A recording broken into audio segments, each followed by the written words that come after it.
magandang gabi po sa inyong lahat. Yan mga kaibigan, samahan niyo po ako ngayon. Yan, nandito po ako ngayon sa tindahan. Mag-ano po ako sa mga, yung ano mga kaibigan tawag doon. Tanduay, ilagay ko po siya sa baba. Yan, samahan niyo po ako ngayon mga kaibigan. Yung mga may buti na, ano mga kaibigan ba, yung mababasag, ano ko siya. Ilalagay ko muna siya sa baba kasi may ano kasi dito, may bagyo. Kaya i-ano natin mga kaibigan para hindi naman siya mabasag. Sayang kapag mabasag. Kaya dyan ko siya sa ibaba ilalagay. Yan, yung mga long neck at saka yung kulapo. Saka yung soft drinks na plastic sa baba ko din ilalagay. Yan, ngayon pala hindi ano sila mama nakapunta dito sa bahay. Kasi ano na po sila mga kaibigan, pinabakwit na ba? Nandoon sila mama, at saka sila Edwin nandoon sa gym. Doon hindi na lang sila nakapunta dito kasi ano na daw, malakas na daw yung ulan at saka hangin. Kaya ngayon, yan, magano tayo sa mga paninda natin. Yung dito banda mga kaibigan, dyan, hindi ko na lang siguro to, ano mga kaibigan. Kasi may harang naman dyan, tapos may trapal pa. Yung buti lang po yung anuhin natin. Bumibili ng isang tray ng itlog sila Carmelo. Tapos dalawa sana yung bibilihin. Tapos yan na lang po yung natira ko na itlog mga kaibigan. 3 piraso. Kaya hindi muna ako nakapamili kasi masama yung panahon. Kaya yan. Umpisahan na natin sa paglagay doon sa kilid.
Kaibigan, ilagay ko na po siya sa baba.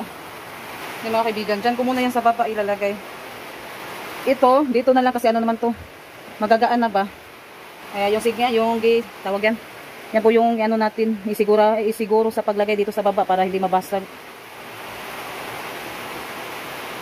Yan, at saka yung sa baba naman, sa baba, yung mga nandyan sa harap dito natin ilalagay sa lamisa.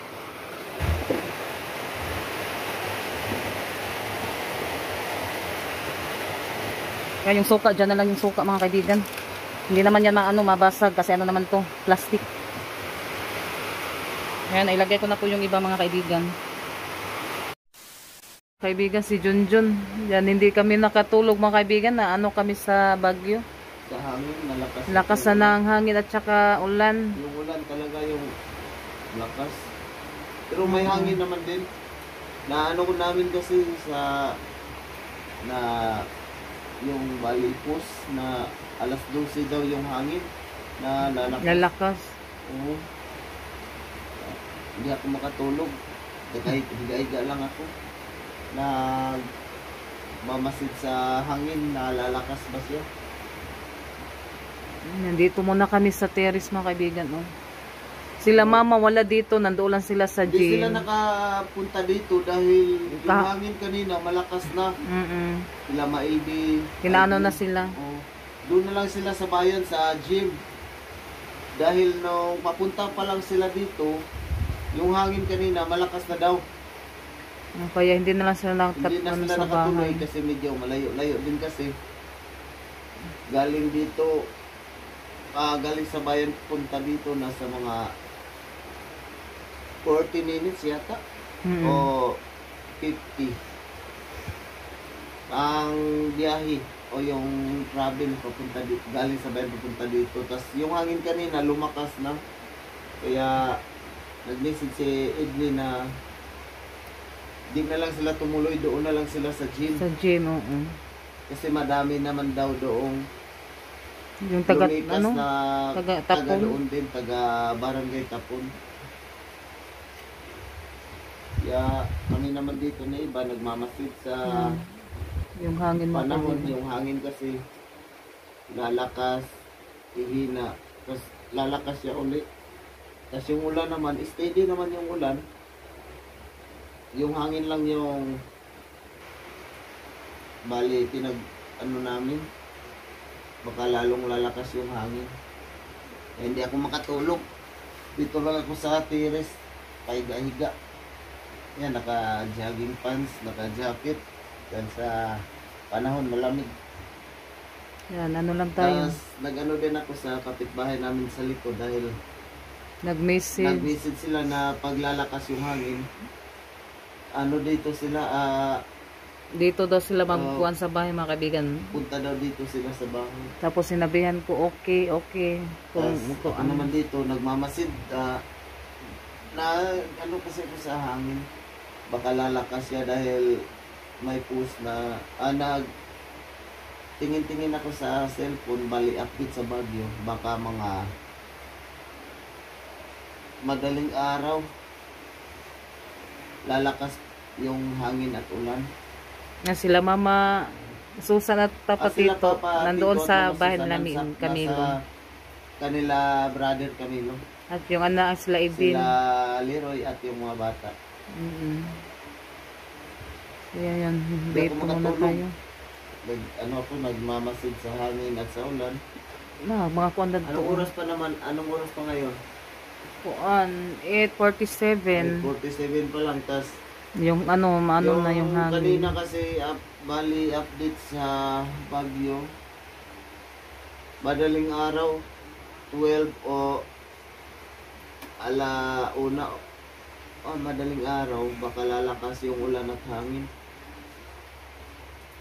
Yan, pray lang Hindi ako tayo mga nakatulog, kaibigan. pahinga ako dito sa terrace. Ipalayo lang tas mga Sana kuwan. ano na yung bagyo, bali mawala. Yan, amping tantanan. Yung Panginoon ay na kaibaw. Kaya hintay muna tayo mga kaibigan. Baka pupunta yung kapitbahay namin dito. Kasi nag-message siya na Pwede ba daw? pwede ba daw dito sa bahay pag lumakas na yung hangin at ulan. Sinabihan naman yun, walang problema. Kahit Okay. anong oras pwede. Kaya ako naman dito nagmamasid sa hangin. Kaya ako makatulog dahil sa update sa panahon na madaling araw daw. Baka lalakas yung ulan, lalakas daw yung hangin. Ano na Kasi yung yung kwan, hangin. maginaw na. Kanina yung hangin, bali Tuyok-tuyok. dili kanina mga bandang alas 3 o alas 2 ng hapon. Wala. Naka-steady yung walang hangin talaga. Mga tuog na mo di ate. Kaninang umaga, mga alas 10, medyo humangin siya hanggang Okay. Dito sa bugas. alauna o alas 2. Tas mga alas 3, biglang nawala. May ulan, tas walang hangin. Kaya, naano ako baka iba ang naisip ko kasi baka matulad sa nakaraan ba yung audit na may araw, maganda ang panahon, tas biglang pagdating ng anong oras yun? Hapon yun. Di alas 11. Ay, oo. Alas 11 biglang lumakas yung hangin. Tas Ay, umaga nasa maganda vlog may ko, araw. ka sa Pagdating ng kamot, ay, alas nag-on na. 11 hanggang Sabi, alas ano? 12, biglang sumama yung panahon. Salita, oh. Di din nakatulog na ano din sila.